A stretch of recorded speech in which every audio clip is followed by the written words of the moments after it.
Thank you. It really does pump you up when you get up here and to speak and everybody stands up and claps. Standing ovation, that's a fantastic way to start a speech. Thanks so much. Show me the money. You know, the business guy standing up at the front of the room, my name is Jesse. I am Chief Operating Officer at DZone. It's super interesting, though. I have a secret in my past that I'll let you in on. I'm a developer. Yes, whoa, a developer. I've been working in the Java space since the late 90s, at the turn of the century, for those of you who are old enough to know back then, and worked on the JDK a little bit. And coincidentally, that's when DZone first got started with one of the first communities. DZone.com is the idea of DZone.com has been in there for 20 years. 1997 was when Java Lobby was founded, which was one of the first communities set up to help Java developers get and share knowledge about programming in Java. And so what's really interesting about this is now I get up every single day and get to think about how to build the world's greatest developer communities. One of them is at DZone.com, and we're also going to talk about some of the others. DZone is big, and there's a lot of things that go on there, but the software that we used, because again, it was founded by developers, so we built the software that runs that site, we productized. And now we sell that to other great companies who use it to run their sites. So companies like Pixar and IBM and Amazon and Microsoft and Epic Games. So we're going to be talking a little bit about these customers as well, some of the things that we did to get their communities up and running, some of the metrics and the analytics that we use to measure the success of a site. And the fun thing is, it doesn't matter the size of your community. If it's a 14 million member community or you've got 200 or 300, the metrics that you should be paying attention to drive the value in your company are the same. And so we'll get talking about those. So a couple of the things that I want to talk a little bit about is Lifecycle, right? Whenever you get asked for ROI, there's really two ways that people interact with your site, right? There's the lifecycle of the community itself, and then there's the lifecycle of a developer as he comes or she comes to visit your site and figure out how to get the information that they need and how do they move forward. How do you get them through each step in that lifecycle, and what are the analytics that you need to be looking at? How many of you know where this reference comes from? Thank you. Awesome. I feel validated. So to get started, we'll talk a little bit about value in the community lifecycle, right? So when you first bring up your community, it's really new. The first thing you want to do is launch that community, right? How many of you have launched a community? How many of you are launching a community? Fantastic. So in the beginning, what you're really looking for is people to come and visit your site, right? I think it was Jonah this morning, he's in the room, put up a slide that said, it looked like a huge dashboard of things that you could flip and look at in terms of metrics. And there's 100 things you can look at when starting up a site. And while I get excited because my past is all about data, when I see big dashboards, he was dead on. The most important thing is to focus on the right metrics. What are those metrics through each phase of the life cycle that's going to prove that value? What is your boss going to ask you for when they come walk in the room and they say, hey, Matthew, we've just launched this site. How's it doing? What are you going to say? Well, a couple of things. Here are the number of new members. Right, we're gaining people into the site. Here's the activity metrics, right? The number of new posts, the number of engagements, the reach of the community. These are the things that you're going to want to talk about early on in the life cycle of a community as you're launching. These are the things that you want to focus on. And as your community starts to grow a little bit, you want to look at what I would call the vibrancy metrics. We had a really great conversation during the break with the yellow team. So we were talking a little bit about when your community is in the growth phase, what are the things that you look for? And we talked about vibrancy. How do you tell if a community is vibrant?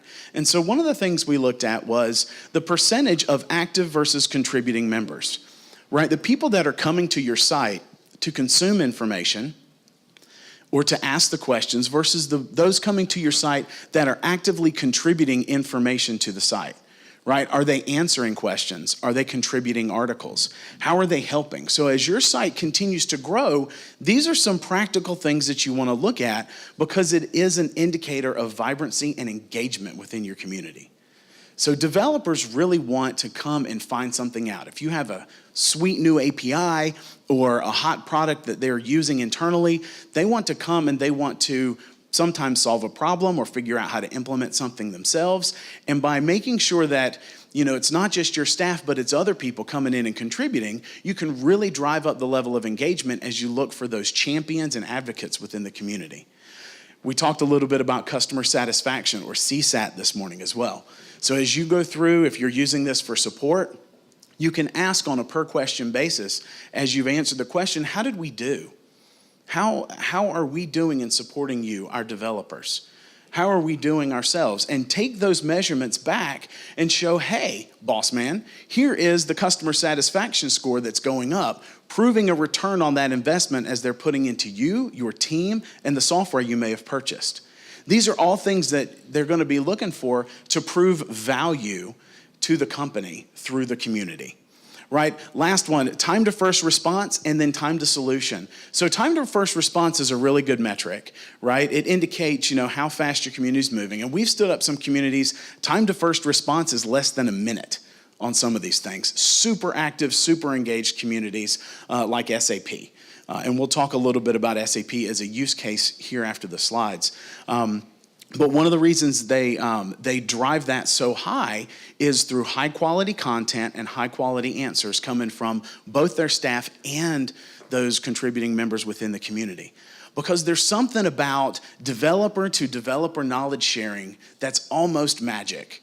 When we build developer communities, we have a saying, and it's actually on the top of our internal community.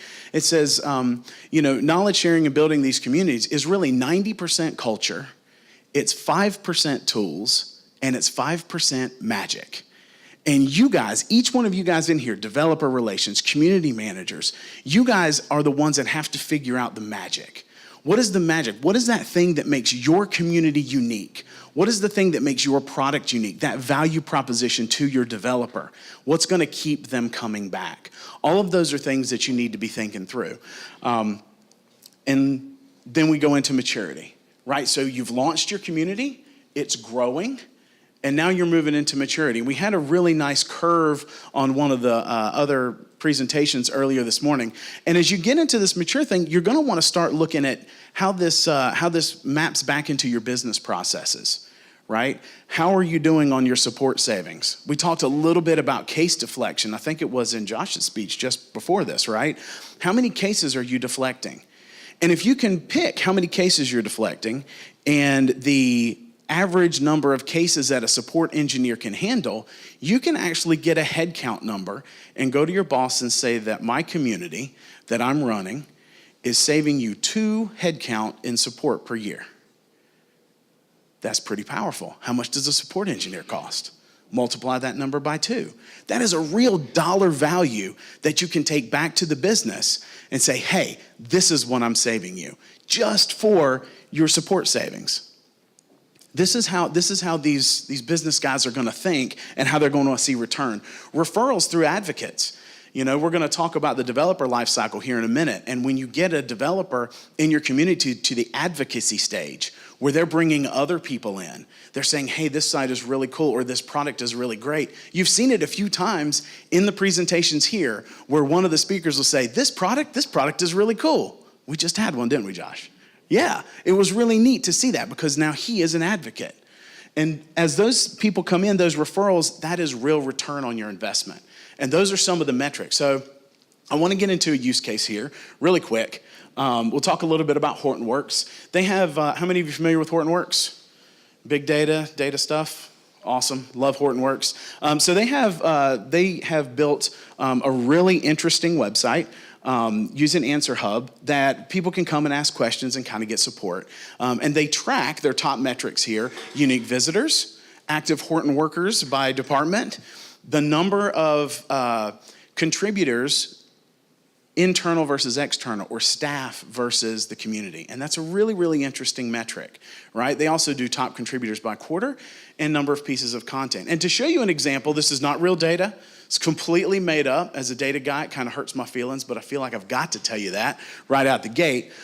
Here's what a users versus staff kind of chart would look like. So if you take a look here, kind of a relatively young or new community, getting in the double digits here a little bit. And this is, where'd you go? There you go.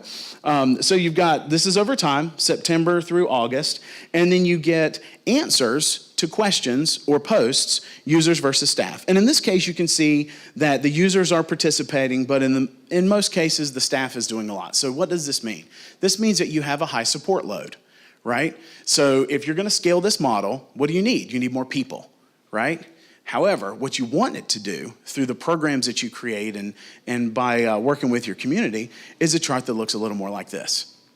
This is what you're going for, guys. This is real return on investment at the business level for a support community, saying, hey, out of all of the hundreds of questions that were asked in September, 390 or 389 of them were actually answered by people already within the community.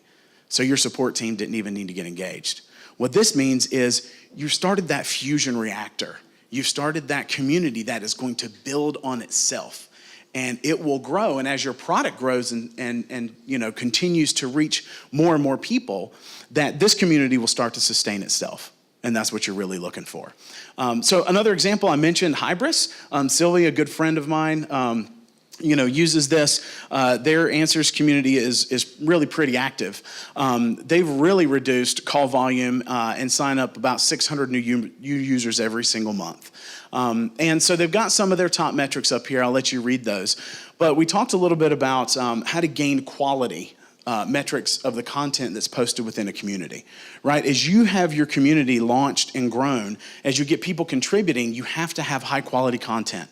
Developers really, really want high quality content, things that help them out, that answer their question the first time. So, you know, Sylvia down here, if she notices a trend in downvotes, right, this is an indicator that quality is not what it should be. And so they'll go through and they'll moderate and they'll curate the content, right? So if you've got your moderators, your curation team, or if that's you yourself, this is a way that, a metric that you can use to go back and say, I might not be meeting the community's needs, and to address it before it becomes a problem.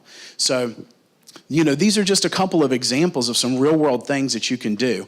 And I want to try to turn to finding value in the developer lifecycle. So as a developer, self-proclaimed developer, I even wore the shirt. I have a couple for you other developers if you'd like some in the back. But as a developer comes into your site, the first thing they're going to do is they're just going to kind of poke at it a little bit. They're in discovery mode, right? I'm trying to find out if I can trust you as a reliable source of information about a product or a problem that I am interested in solving, right? And so the number of page views, the number of signups, and any types of referrals are things that you're gonna want to look for as someone new is visiting your site, a new unique visitor. Then, once you've kind of got a hook, you want to start figuring out ways to make sure these developers come back. How do you onboard them? You know, how do I get on board with your product or your offering, right? How often am I engaging with you, right? The number of downloads that I do of your site, if you have white papers or you have, you know, a security brief or something like that. And then the number of questions that this person asks on your community is an indicator of engagement. Right? Sometimes we focus on those indicators of engagement earlier on in the cycle and then lose it. But these things build on themselves. You're always going to be looking at the number of page views per unique user. Always, always, always.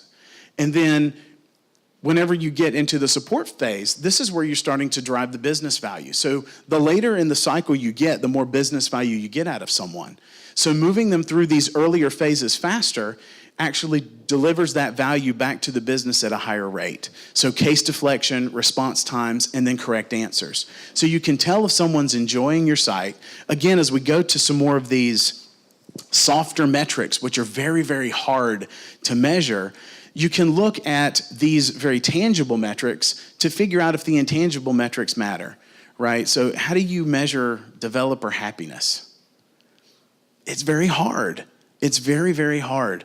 But what we can do is we can measure the response time and the case deflection and did this answer my question, right? Thumbs up or thumbs down. That is still a measure of sentiment in some case. And that's one of the things that you want to look at. So don't make that mistake. One of the common pitfalls is you'll go through phases of analytics. And I've seen this before, and you don't want to do that. You don't want to look at this group of analytics this month and then this group of analytics next month, because you're going to end up chasing your tail. And sometimes, as Jonah was saying earlier, is you can get lost in all the different dashboards you can create.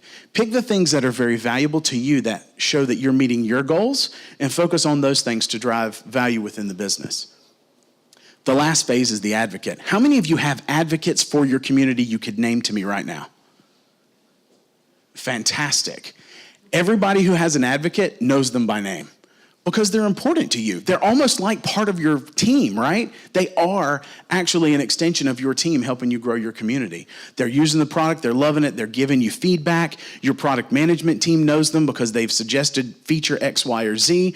So you want to measure the number of interactions, and you want to reward those people to continue to get them to be advocates for your product. So as they share things to your site, one of the best practices that we were talking about earlier is sharing swag and letting them know that you care. All of these things are really important. But when it comes down to it, when someone says, show me the money, right? How are you delivering ROI? Focus on these types of things later in the cycle to really drive home the value at a numeric or an economic level.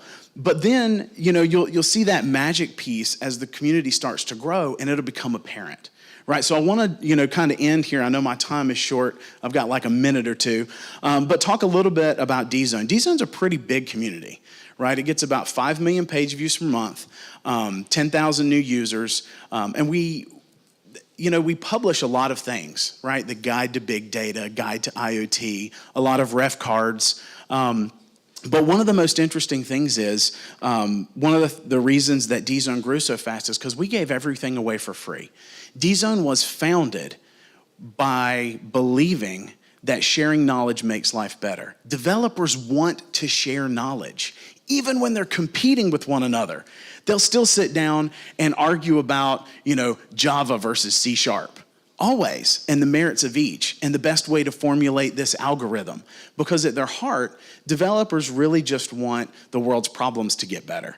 And so by providing a site that gives away all of its assets and things for free to the developers, it allows us to help grow a community. And that's one of the things that, we've got to think about in delivering value is give them something for coming, meet their need where they are, gain their trust, and they'll keep coming back for more. So if you have any questions, my time is out, but I'll put some contact information up here. I'll be around for the rest of the day, and I would love to talk to you about your communities, about DZone or any of the other communities or anything else that you need. I've got a Wolfpack fan up here, so I got to give it back to you for those of you who don't know. Oh yeah, Adam too, fantastic. So anyway, as you guys go through the day, you'll hear a lot of similarities between these talks on analytics. And they say that a human sometimes needs to hear something 7 times before it sets in.